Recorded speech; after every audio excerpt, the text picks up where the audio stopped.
റെയിൽവേയുടെ എനിക്ക് ജോലി കിട്ടാൻ സാറിൻ്റെ പരിശീലനം ഒരുപാട് സഹായിച്ചു.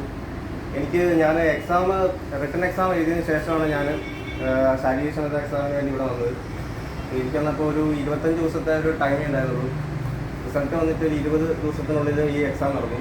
എക്സാം എന്ന് പറഞ്ഞാൽ 1 കിലോമീറ്ററിൻ്റെ ഒരു ഓട്ടവും അതേപോലെ തന്നെ ഒരു വെയിറ്റ് എടുത്ത് നടന്നു പോകുന്നൊരു ഇതായിരുന്നു. അപ്പോൾ വളരെ ചുരുങ്ങിയ സമയം ഉണ്ടായിരുന്നുള്ളൂ നമുക്കത് ചെയ്യാനായിട്ട്. എക്സാം റിസൾട്ട് വന്നതിന് ശേഷമാണ് ഞാൻ ചെയ്തത്. അത് ആദ്യമൊക്കെ നല്ല തടിയൊക്കെ ഉണ്ടായിരുന്നു. സാറിൻ്റെ അടുത്ത് വന്നിട്ട് ഒരുപാട് രാവിലെ തൊട്ട് 5 മണി തൊട്ട് നമ്മൾ 9 മണി വരെയൊക്കെ ചെയ്യുമായിരുന്നു. അങ്ങനെ ഒരുപാട് ചെയ്തിട്ടാണ് നമുക്കിത് പെട്ടെന്ന് ചെയ്തെടുക്കാൻ പറ്റിയത്. അപ്പോൾ സാറിൻ്റെ പരിശീലനം നമ്മളെ ഒരുപാട് സഹായിച്ചു. അതുപോലെ എല്ലാവരും ഹാർഡ് വർക്ക് ചെയ്യുക. നമ്മുടെ ഇൻസ്റ്റിറ്റ്യൂട്ടിൻ്റെ വകയായിട്ട് അജിത്തിന് ഒരു മൊമെൻറ്റ് കൊടുക്കുകയാണ്.